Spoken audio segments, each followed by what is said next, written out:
তিতাবৰবাসী ৰাইজৰ শ্ৰীচৰণত সেৱা জনাইছোঁ আৰু আজিৰ দিনটোত মোক তিতাবৰৰ বিভিন্ন বিশিষ্ট ব্যক্তি অনুষ্ঠান প্ৰতিষ্ঠানে যি আচলতে সম্বৰ্ধনা জ্ঞাপন কৰিলে তাৰ বাবে মই সকলোকে ধন্যবাদ জনাইছোঁ আৰু মই কৃতজ্ঞতা জ্ঞাপন কৰিছোঁ আৰু তিতাবৰবাসীৰ আশীৰ্বাদৰ বাবে আজি অন্ততঃ তিতাবৰে এটা পৰিৱৰ্তন আৰু লগে লগে মই বিধায়ক হিচাপে বিজয়ী হ'বলৈ সক্ষম হৈছোঁ।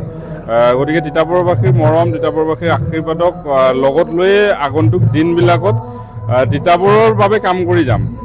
ডক্টৰ হিমন্ত বিশ্ব শৰ্মাদেৱৰ যি আস্থা আৰু বিশ্বাস, আমাৰ দলৰ সন্মানীয় সভাপতি দিলীপ শইকীয়াদেৱৰ যি আস্থা আৰু বিশ্বাস, তাক বাস্তৱায়িত কৰিব লাগিব। তিতাবৰবাসী ৰাইজৰ আস্থা আৰু বিশ্বাসক বাস্তৱায়িত কৰিব লাগিব আৰু উন্নয়নৰ কথা কৈয়ে নিৰ্বাচনটোত আচলতে ৰাইজৰ কাষলৈ গৈছিলোঁ। গতিকে সেই উন্নয়ন নিশ্চিতভাৱে মোৰ দায়িত্ব হয় আৰু সেই দায়িত্ব পালন কৰিবলৈ যাওঁতে ভগৱানৰো আশীৰ্বাদ বিচাৰিছোঁ, তিতাবৰবাসী ৰাইজৰো আশীৰ্বাদ বিচাৰিছোঁ, যাতে সততা আৰু নিষ্ঠাৰে তিতাবৰবাসী ৰাইজৰ মোৰ প্ৰতি থকা সেই আস্থাক যাতে মই বাস্তৱায়িত কৰিব পাৰোঁ।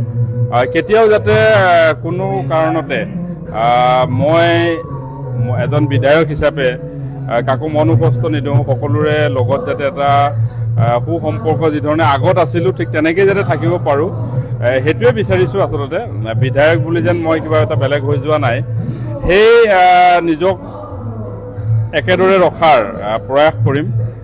মোক লগ পাবলৈ অহা মানুহজনৰো যাতে কোনো অসুবিধা নহয়, প্ৰতিগৰাকী মানুহ যাতে মোৰ ওচৰলৈ আহিব পাৰে, তেওঁলোকৰ সমস্যাৰ কথা ক'ব পাৰে, তেনেকুৱা এটা পৰিৱেশৰ মাজতে মই থাকিম আৰু মই ভাবোঁ যে তিতাবৰবাসী ৰাইজৰ সমস্যাবিলাক সমাধান যদি মই কৰাৰ ক্ষেত্ৰত আংশিকভাৱেও সফল হওঁ, মোৰ সেইটোৱে ডাঙৰ প্ৰাপ্তি হ'ব গোটেই জীৱনৰ।